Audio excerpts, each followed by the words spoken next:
Welcome to another captivating mystery. Before we begin today's story, I invite you to subscribe to the channel and tap the notification bell so you never miss a new release. We post 2 gripping audiobooks every week, filled with suspense, secrets, and unforgettable characters. For those who have already subscribed, we thank you for your support. Now, settle in and let's begin today's mystery. The Persian Dagger. Chapter 1. Death in the Scholar's Sanctum. It was the rain that first caught young Edmund Winthrop's attention as he hurried across the cobbled quadrangle of St. Benedict's College, Oxford.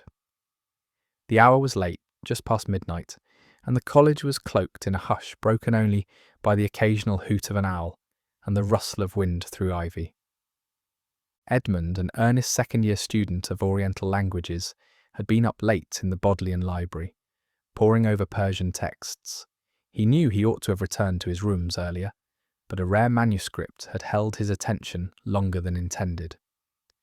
Now, hurrying toward the west wing, where the professor's quarters lay, he intended to leave the borrowed volume, a slim treatise on Safavid inscriptions, in the rooms of his mentor, Professor Julian Ashcombe. Professor Ashcombe was a man of singular repute, a towering figure in the study of Persian history, fluent in several dialects and known for his private collection of rare Eastern antiquities. Housed in a study more museum than office, he was brilliant, certainly, but aloof, some said cold. Still, to Edmund, he had been a mentor, a father figure of sorts. He approached the heavy oak door of Ashcombe's suite, noting that the light from within still glowed faintly through the keyhole and underneath the threshold. That was unusual. The professor was nothing if not regimented. At this hour, he would be asleep, his door bolted, his journals locked away for the night. "Professor?" Edmund knocked softly. "It's Edmund. I've returned the volume on Isfahan. Shall I leave it by the door?" There was no answer. Curiosity nudged aside propriety. Edmund tried the handle, locked. Then a sound, or perhaps an impression, a flicker of movement across the frosted window. Something, passed by inside. He stepped back. The hallway was deserted, but he felt suddenly and intensely watched. A moment later, the sensation vanished. He stood there, rain dripping from his sleeves, indecision halting him until a new instinct surged. Something was wrong. He turned and ran, boots slapping against stone, straight to the rooms of Dr. Aubrey Blanchard, the college provost, who, grumbling in his nightgown, returned with him and the porter. With a master key and mounting dread, they opened Ashcombe's door. What greeted them was shocking. Professor Julian Ashcombe lay slumped in the high-backed chair beside his hearth. His white hair, normally swept back with tidy severity, had fallen into his face. His eyes were half open, fixed and glassy, staring into nothing. His left hand dangled limply over the arm of the chair, while the right rested against his chest, or what had been his chest. For there, buried to the hilt, was a Persian dagger, ornate, curved, and impossibly old. Its golden handle bore rubies and inlaid script, and it was unmistakably slick with blood. The room was in perfect order. Books stood in neat rows. A coal fire crackled gently. Papers were stacked with customary care. Only the single, violent intrusion of the dagger spoiled the sanctum's solemnity. "A suicide," muttered Dr. Blanchard, his voice thin with disbelief. "No," Edmund's voice came from behind. "I saw someone leaving." Blanchard turned. "What do you mean, boy?" Edmund swallowed. "A figure, tall, veiled in a long white scarf. It swept across the window before I knocked. I thought I imagined it." The porter crossed himself. Blanchard narrowed his eyes. "We'll send for the constables." But the porter interrupted with a cough. "Begging your pardon, sir, for a matter such as this, at this college, it would be best to notify the yard." The provost hesitated. "Yes," he said slowly. "Yes, you're quite right." 3 days later, London. The corridors of Scotland Yard were already buzzing by the time Inspector Price reached his office. Gloved hands wet from the morning drizzle, bowler hat tucked under one arm. A note awaited him, stamped and official, from the Home Office itself. It bore a single line. Oxford, Professor Julian Ashcombe. Unusual death. Investigate immediately. Discretion advised. By mid-afternoon, Price was on a train bound for Oxford, a slim valise by his side, and a dossier of Professor Ashcombe's career history opened on his lap. Ashcombe's name had long graced the academic registers. He had advised the Foreign Office on border treaties with Persia and was instrumental in cataloguing disputed artefacts acquired during Britain's eastward expansion. And now, dead. In his study, murdered, if the preliminary photographs were any indication, by the very kind of weapon he spent his life researching. Price stared at the photograph clipped inside the folder. The dagger. He had seen similar ones before. Ceremonial blades, often more symbolic than lethal, but this one had clearly done the job. Beside the image, a list of recent correspondences recovered from Ashcombe's desk caught his eye. Most were addressed to museum directors and minor diplomats, but one stood out. To K. Safdar, Bombay Port Authority. Subject: the relic, your assurance and payment. Price tapped his gloved finger lightly against the name. There it was, the first thread. He snapped the folder shut and looked out the window of the train, where the grey countryside slipped past. Chapter 2. Whispers Among the Ashes. The domed skyline of Oxford emerged from the thinning mist like the silhouette of a dream. Inspector Price stepped down from the carriage and into the ivy-choked courtyard of St. Benedict's College. He was greeted by the sharp-eyed doctor, Aubrey Blanchard, the college's provost. "We are terribly shaken, Inspector. Professor Ashcombe was one of our longest-serving dons, and his reputation," Blanchard's brow creased, "well, it extended far beyond this institution.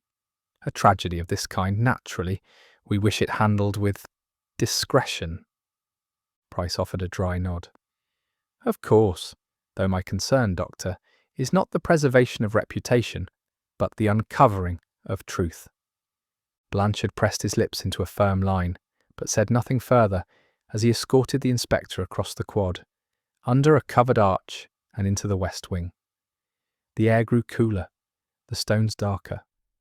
They arrived at the door of the late professor's chambers, now sealed with a wax stamp and guarded by a college porter. "Leave us," Price said, showing his credentials. The porter obeyed, touching the brim of his cap.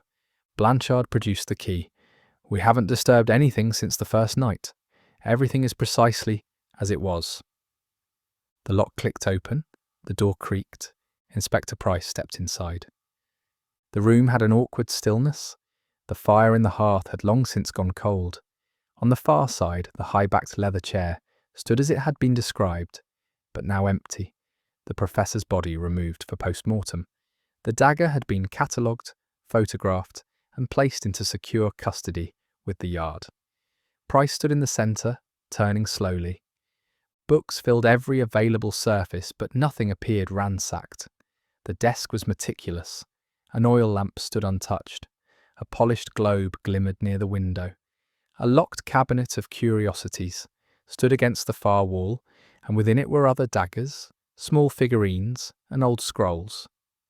No signs of struggle, no overturned chairs, no broken glass, and no entry point beyond the door, which had been locked from the inside. Price turned to the fireplace. The coal grate was streaked with blackened ash. He knelt, careful not to soil his coat, and used silver tongs resting on the mantel to draw out the remnants of half-burned papers. Most were charred beyond recognition. Academic notes, perhaps, but one caught his eye. A corner of parchment, singed along the edge. He held it up. There were 4 words left legible. "Shall know the price," and at the bottom faintly visible, the letter S. He tucked the scrap into an envelope. By mid-morning, Inspector Price had begun interviews in the college's common room, a vaulted hall where scholars once debated theology and now gathered over tepid tea and conservative newspaper editorials. First came Edmund Winthrop, the nervous student who had discovered the body. "I swear I saw someone," he insisted. eyes wide behind round spectacles. The light behind the curtain flickered, and there was a figure, tall with a white scarf. It floated, moved, across the window, and then it was gone. Male or female? I couldn't say. The scarf covered most of the face. It was raining, and the glass was frosted. You knew the professor well? He was my academic sponsor. I assisted with his Persian translations, catalogued items he brought back from the East. Edmund's voice dropped. He was brilliant, but preoccupied these past few months. Preoccupied how? Edmund hesitated. He began locking everything, his drawers, his bookcases, even his footlocker. He wouldn't let me touch anything he brought back from his latest journey. There were rumours that he'd acquired something dangerous. Dangerous? A dagger, Edmund said quietly. The one that killed him. Next came Miss Helena Ashcombe, the professor's niece. She wore a grey morning dress, her dark hair neatly pinned. Her voice was composed but cool. I lived here for the past year, she said. Uncle Julian had no children. I helped manage the household, took his correspondence, organised shipments. He was generous, but secretive. Secretive in what way? Boxes would arrive from the docks. He never let me open them.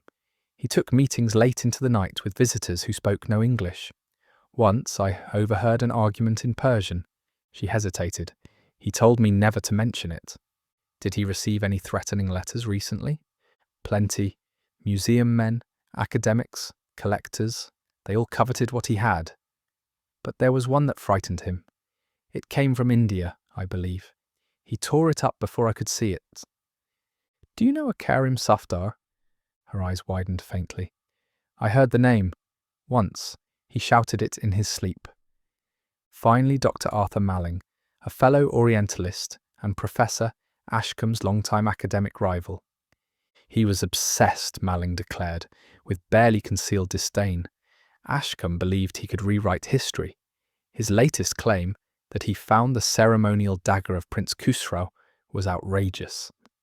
You think the artifact was fake? Oh, it existed, Malling said with a twitch of his moustache. But he never should have possessed it. There were stories. The dagger was said to be cursed, that it would always return to take blood from those who defiled it. Nonsense, of course. Is it true that Lord Everwood tried to block the professor's acquisition of the dagger? Everwood? Absolutely. He bid for it at a private auction in Bombay and lost. He was furious. Did he have reason to kill Ashcombe? Malling smirked. Reason, perhaps. Means? Less likely.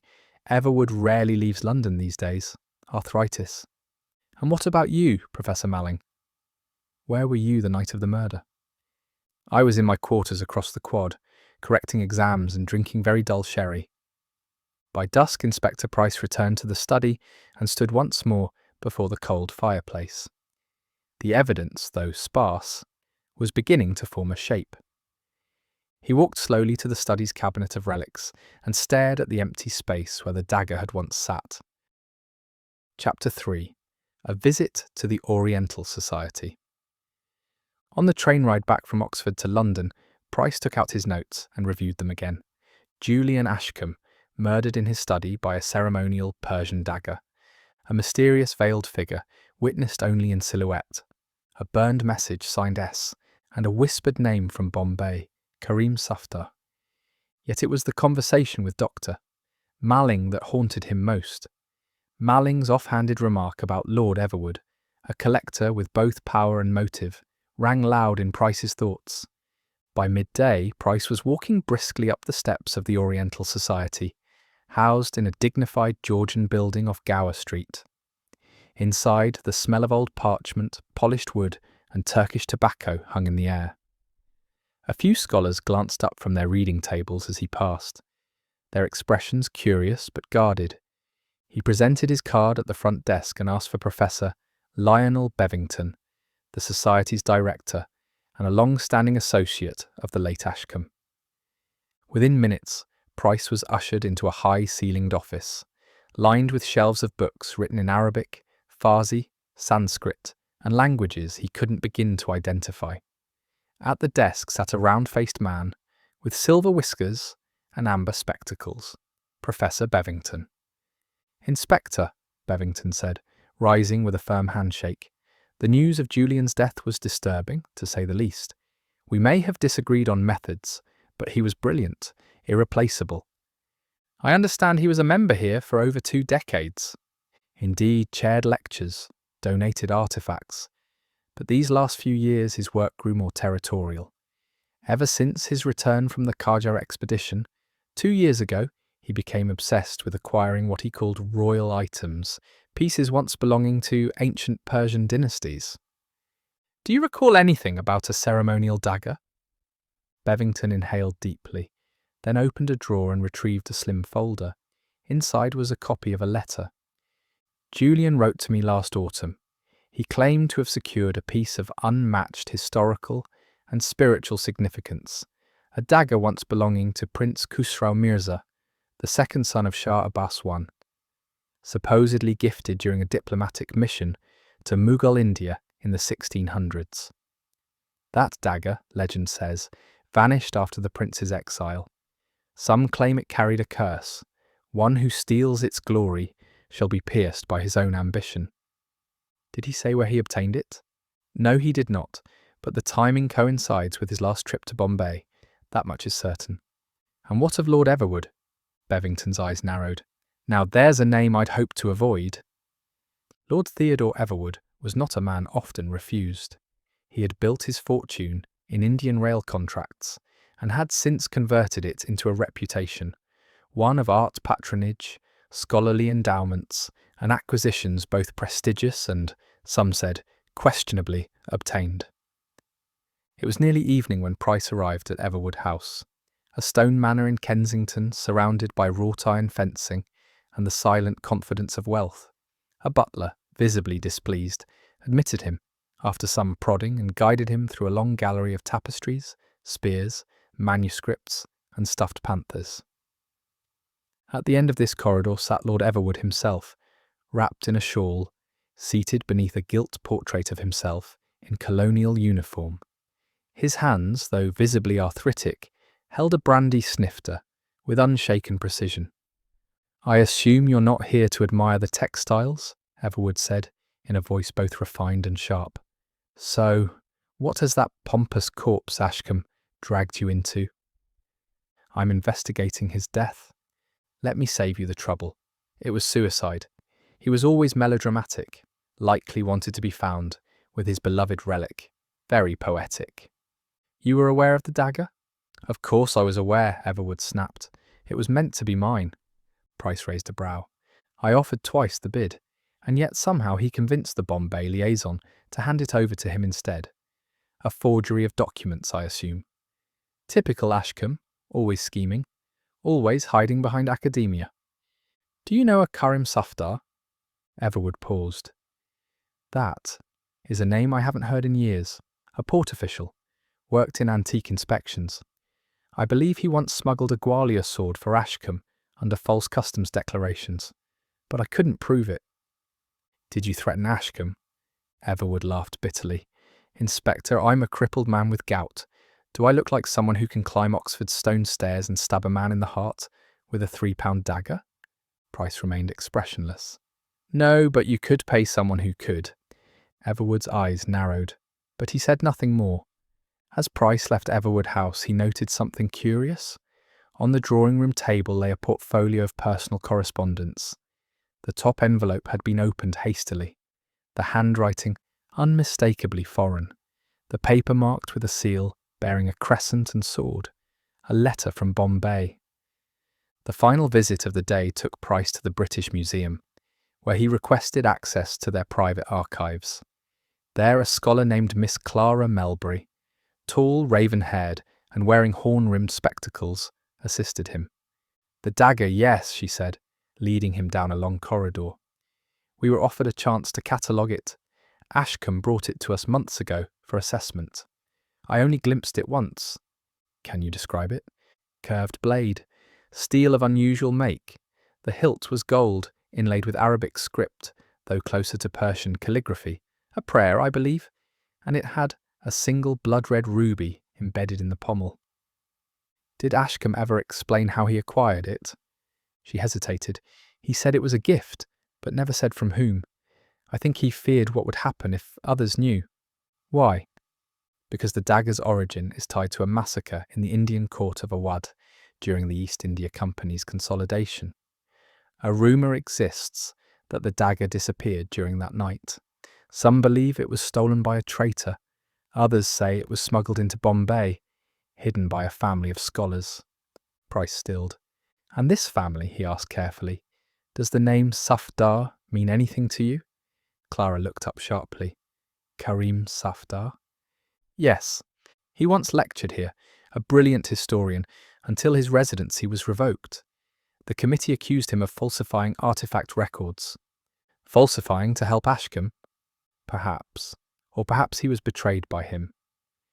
By the time Price returned to his rooms at the Langham Hotel, the sky had gone dark. He poured himself a modest scotch and stood by the window, watching gas lamps flicker in the London mist. The investigation had cracked open into something far larger than a mere academic dispute. Then there was the matter of the letter, now half burnt, still whispering in his mind. Who was S? And what did Ashcombe do in Bombay that made him worthy of such poetic vengeance?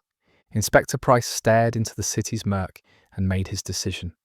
It was time to go to Bombay. Chapter 4. The Bombay Connection. The Port of Bombay, 1897. The heat struck Inspector Price the moment he descended from the ship's gangway. The Arabian Sea gleamed beneath a sky gone milky with haze. Around him, the bustling harbour pulsed with life.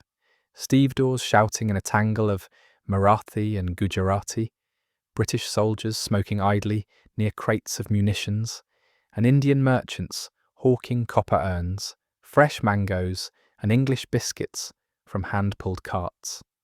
The red and white striped awnings of the Ballard Pier Customs Office flapped in the breeze as Price stepped onto the stone quay, valise in one hand, papers from the Foreign Office in the other. His travel orders had been stamped at Aden and again in Karachi, allowing him brief but discreet clearance in India. Not as a Scotland Yard inspector, but as a special cultural envoy attached to the British Museum. His mission was not officially sanctioned, but certain figures at the Home Office had quietly approved it. Men who suspected that Ashcombe's death might be linked to larger questions of stolen antiquities, smuggling rings, and growing unrest beneath the veneer of imperial order. Bombay, they said, would answer the questions Oxford could not. A horse-drawn Victoria cab carried Price from the docks through the crowded avenues of Fort Bombay, the old British quarter ringed by high colonial facades, Persian tiled banks, domed libraries and grand clock towers. British and Indian clerks bustled in and out of administrative buildings. Women in wide hats strolled past Parsi merchants. Bells rang from a distant Anglican chapel. Price kept his notebook open on his knee. 2 names were underlined. Karim Safdar, former antiquities clerk and historian, dismissed after charges of record forgery. Last known address, Colaba Causeway. Mirza Suleiman, former royal family advisor, rumoured to have been involved in smuggling royal artefacts out of Awadh during the rebellion of 1857. A third name had emerged from museum whispers in London, M. Shakir, an enigmatic figure in Bombay's antiquities underground, known only by the initial S. Price wondered if Shakir and S were the same. Arrival at Colaba. Price arrived at the modest home of Karim Safdar just after midday. The building was stone, with faded blue shutters and a garden shaded by neem trees. A boy answered the door, and recognising the British inspector's papers, fetched his master. Safdar was older than Price had expected, in his 60s with a noble bearing and sun-browned skin. His hair, though mostly white, was thick and combed neatly back. He wore a loose cotton kurta and slippers, and studied Price with narrowed, intelligent eyes. "I wondered," he said in careful English, "how long it would take before someone came asking about Ashcombe." "You were expecting me?" "I was expecting someone. We all knew it would not end quietly, not once he took the dagger." He invited Price inside to a shaded sitting room filled with scrolls, maps and incense. On the wall hung a faded photograph. Safdar, Ashcombe, and 2 others, standing before a crumbling archway in the Gujarat desert. Ashcombe held a small wooden box. "You were friends?" "We were colleagues once, until Julian Ashcombe became something else, a man who confused empire for entitlement." Price leaned forward. "Tell me about the dagger." Safdar exhaled through his nose. "It was part of a hidden collection, artifacts secreted away during the fall of Awadh, passed from scholar to scholar for safekeeping. They were never meant to leave India. Julian knew this. He said he wanted only to study them. But once the British Museum expressed interest, he offered money. "And you accepted?" "I refused at first, but he was persuasive. He offered funding for my school, a British title for my son. I believed I could trust him. I was wrong." "You smuggled it through customs?" Safdar's face stiffened. "Julian forged the documents. I merely looked away." "Who else knew?" Safdar hesitated, then said softly, "Shakir." The name Shakir echoed like a stone dropped in still water. According to Safdar, he was a former Persian nobleman, exiled after the fall of the Qajar court, now living in Bombay under various aliases. He ran a private society for scholars and collectors, part intellectual salon, part black market cabal. "He warned me," Safdar said, rising to retrieve a folded letter. "This arrived the night before the dagger was to be shipped." He handed the paper to Price. It was written in sharp, angular script. The message was in English. "You may trade knowledge, but not blood. If you violate this trust, you shall know the price." S. Price stared. The handwriting. It matched the burned note found in Ashcombe's fireplace. "Where can I find him?" Safdar looked uncertain. "He moves often, but he sometimes appears at the Library of the Crescent Moon, a ruined hall outside the city, near the edge of Elephanta Island." Price made a note. Safdar's voice softened. "Inspector, Julian's death was not a theft. It was retribution. He broke something older than law." By the next afternoon, Price had arranged for a small boat to take him to Elephanta Island, a place of stone caves and ancient rock-cut temples carved into the hillside. British tourists rarely visited, and those who did seldom ventured beyond the guide-sanctioned caves. The Library of the Crescent Moon was little more than a stone shell, overgrown with banyan roots, perched high on a cliff that overlooked the harbour. Yet inside, beneath a broken arch, sat a table, oil lamps, shelves filled with hand-bound journals, and a man, tall, cloaked in a dark robe, with a beard streaked grey and a face both regal and grave. "You've come," he said simply. "Shakir?" "I am he." They stood in silence. Then Shakir motioned for him to sit. "I warned Ashcombe," he said, "twice, once here and once in writing. He took what was never his to take, and now the dagger has fulfilled its curse." "You expect me to believe it was fate that killed him?" "No," Shakir replied, "but I know who did." He placed a parchment on the table. Price recognised it instantly. A manifest from the Bombay port, dated 6 months prior. 4 names were on it, those involved in the smuggling and valuation of the dagger. One had been crossed out. The last was circled in red ink. S. Linton. "Samuel Linton," Price murmured. "Ashcombe's colleague in Oxford." Shakir nodded. "He followed the dagger from Bombay to England, and he followed Ashcombe's ambition until it turned to fear." Price boarded the ferry back to mainland that evening. Now at last he had a name and a new suspect, Dr. Samuel Linton. The initials S. Linton matched the signature on the burned message. Linton had motive, access, and the academic skill to manipulate evidence. More than that, he had been overlooked. Price opened his notebook and circled the name 3 times. The dagger had changed hands. Secrets had crossed oceans. But murder, that began at home. Chapter 5. Beneath the Bombay Sun. The steamer SS Valiant pulled away from the docks of Bombay under a bruised orange sky, leaving behind the heat and dust of empire for the grey-veiled promise of England. Inspector Price stood at the stern, watching as the domes and minarets of the harbour receded into mist. In his pocket were two things: a signed manifest connecting Dr. Samuel Linton to the Persian Dagger's illegal transfer, and a letter written by S. warning Ashcombe of dire consequences. But it was the final conversation on Elephant Island that disturbed Price most. Shakir had not merely accused Linton, he had described a man consumed by envy, a man whose thirst for acclaim led him to manipulate not only records, but lives. And now, as Price stood on the deck of the steamer, he realised the centre of the storm was not in India at all. It was Oxford. Return to St. Benedict's? The porter who opened the heavy oak door of St. Benedict's College was the same man who had admitted him weeks earlier, but the mood had changed. Whispers followed Price's boots as he walked down the corridor toward the provost's office. Dr. Blanchard greeted him in a high-backed leather chair, fingers folded over a mourning band. "I heard you travelled to India," he said, voice tight. "I did. And? I found the man who warned Ashcombe. I found the man who helped him smuggle the dagger. But the man who killed him, I believe, is much closer." Blanchard blinked but said nothing. Price set his valise down and removed a small parcel wrapped in brown cloth. Inside lay copies of the shipping manifest and Shakir's translated account.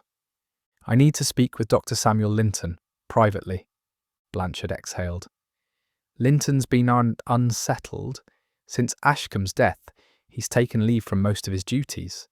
You'll find him in the south cloister, rooms facing the inner court." Dr. Linton's chambers were dim, the shutters drawn despite the clear afternoon sun. Shelves lined with monographs and university treatises framed the walls.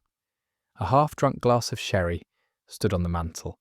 Linton himself, thin and meticulous, greeted Price with the tight-lipped smile of a man who had rehearsed his composure for weeks. "Inspector," he said, "I rather assumed you'd return. Then we may speak plainly." "Indeed," Linton gestured for him to sit. "You're here because you believe I had something to do with Julian's death, or perhaps everything." "I'm here because your name appears on a shipping manifest from Bombay, dated 6 months ago, alongside Julian Ashcombe and Karim Safdar." Linton didn't flinch. "And I have reason to believe you wrote a note, the last one Julian tried to burn before he died." Still, no visible shock. "You studied Persian calligraphy, didn't you, Doctor?" "Linton?" A slow nod. "Yes. Could easily mimic a hand, especially one used in ceremonial letters, such as the warning from Shakir." There was a pause before Linton spoke softly. "I did write the note, but not as a threat, as a test." "A test?" "I feared Julian had grown careless, obsessed. He lied about how he acquired the dagger, told me he found it through a Parsi collector. I knew that was false, so I sent the warning, using Shakir's name. I wanted to see how he'd react." "You impersonated a Persian nobleman?" Linton's voice rose. "He wasn't noble. Shakir was a fraud, a failed bureaucrat, a scavenger who sold relics for bribes. I wanted Julian to confront the cost of his delusions. And instead, he died." Linton stood agitated now. "You don't understand. Julian had begun hiding documents. He was trying to rewrite history, to prove that the dagger was not stolen, but gifted. A political lie crafted to clear his name." Price's expression hardened. "So you killed him to stop a lie?" Linton froze. His voice dropped to a whisper. "Number I found him already dead."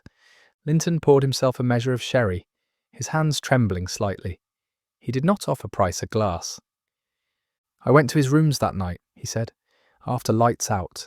I wanted to confront him privately, to tell him I had the documents, the manifest, but when I arrived, the door was locked." He swallowed. "I knocked, no answer. Then I heard movement from inside, a scraping and what sounded like the click of a latch." Price's pen hovered. "The door was locked from the inside. Are you saying you saw someone?" "I saw a figure, cloaked in white, just as that student Winthrop described, slipping out through a side window that leads into the Fellows' garden. I chased them as far as the cloister, but they vanished." "You told no one?" "I feared I would be blamed. I forged the name Shakir. I fabricated the letter. I'd be accused of incitement, and worse." You left the scene of a murder, Price said, voice heavy, knowing full well you were involved, even if not by your own hand. I did. And the dagger? Linton hesitated. I believe it wasn't planted. I believe Julian placed it himself. Price frowned. You think it was suicide?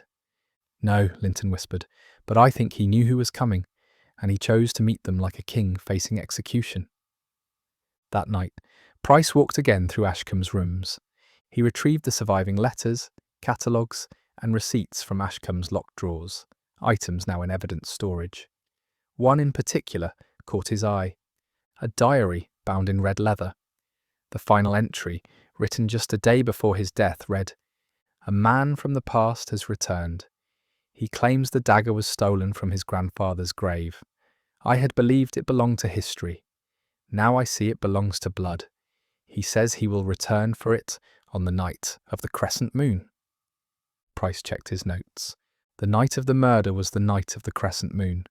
And yet, one name kept returning. The same name written at the bottom of a half-burned letter. The same name that appeared on the shipping manifest. The same name that tried and failed to wash their hands clean. S. Linton. Back in his rooms, Price spread out the evidence across his table. Letters, manifest, photographs, statements.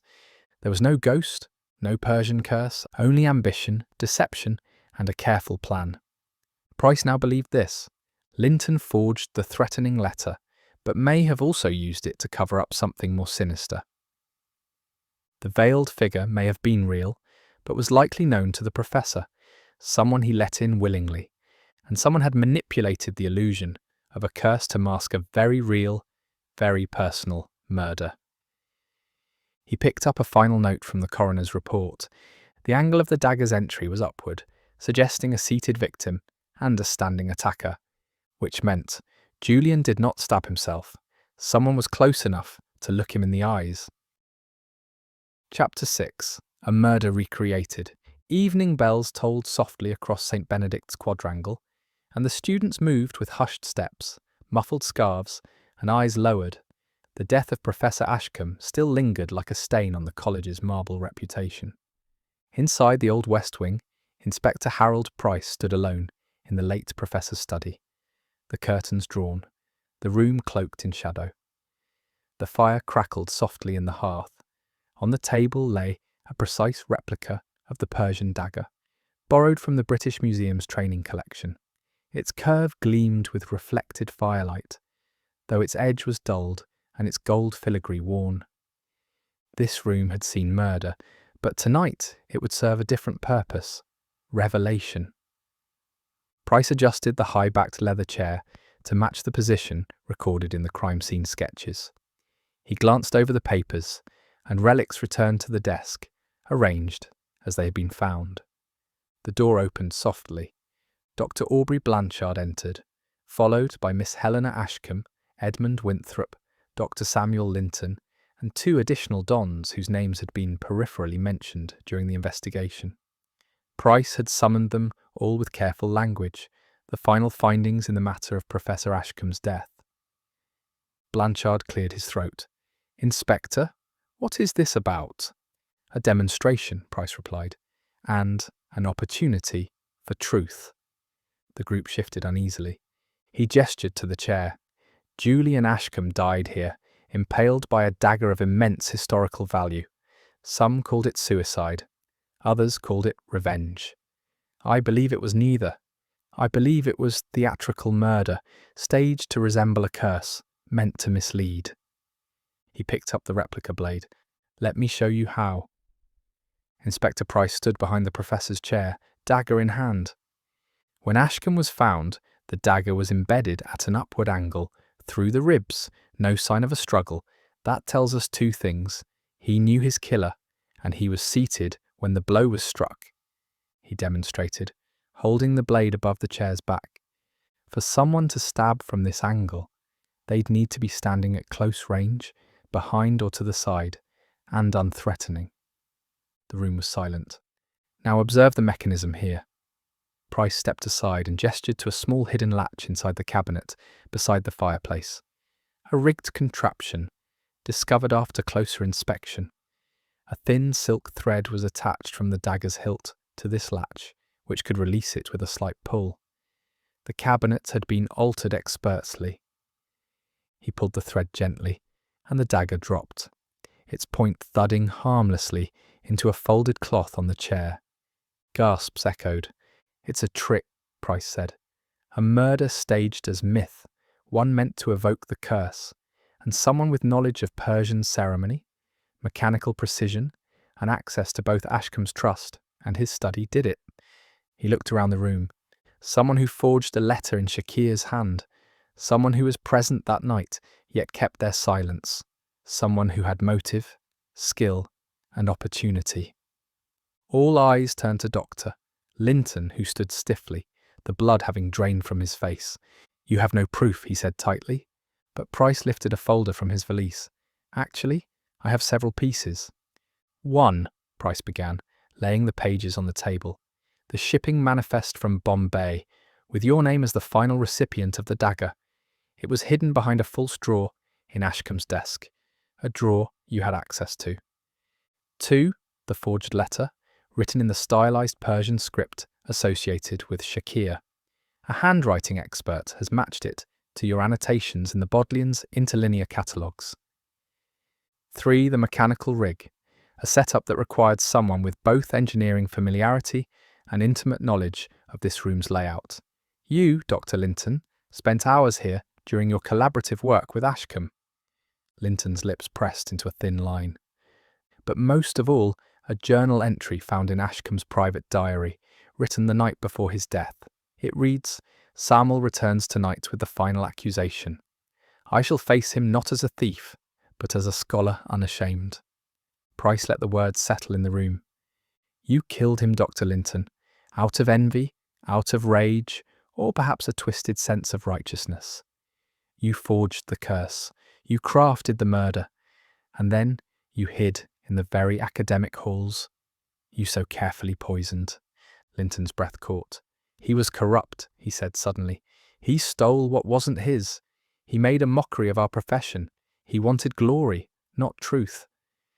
"You wanted that glory," Price said coldly, "and when he refused to yield, you gave him the death you believed suited his myth, a theatrical execution, played like a Persian tragedy." There was silence for a long moment. Then Linton laughed, soft and bitter. "I didn't mean to kill him that night," he said, staring at the fire. "I meant only to scare him, to shame him into admitting the truth, that he had lied, that he had bought the dagger illegally. But when he refused, I lost control." He looked up, face contorted. "He sat there, calm, smug. He said history would forget my name, so I made sure it wouldn't." Price stepped forward. "You rigged the mechanism?" "Yes, I told him to reach for a book. I'd pulled the thread. It dropped, perfectly, like poetry." "You staged the locked room?" "I left through the side window. It was all planned." "You returned later to burn the letter?" Linton nodded slowly. "Yes, but Edmund had already raised the alarm. I fled through the back cloister. I didn't realise someone had seen the figure at the window." 2 constables entered the study, summoned earlier and waiting nearby. They took Dr. Linton into custody. He did not resist. As he was led away, he turned to Helena Ashcombe and murmured, "He would have done worse to all of us." She looked away. Price remained in the study after the others had gone. He stood by the fire, staring at the now empty chair, the flickering light playing across the walls of the room that had once belonged to a man torn between scholarship and empire. Ashcombe had courted danger, had allowed ambition to blur ethics, but it was Linton, precise, bitter, brilliant, who had turned resentment into murder. There was no curse and only men. Chapter 7. The Letter S Unveiled. Snow fell lightly over London when Inspector Price returned from Oxford. It drifted in quiet flurries across the rooftops of Westminster. In his rooms at the Langham Hotel, Price sat beside a dying fire, sorting the final pages of his case report. Each item he placed on the table before him told a story, or more accurately, a chapter in a much larger narrative.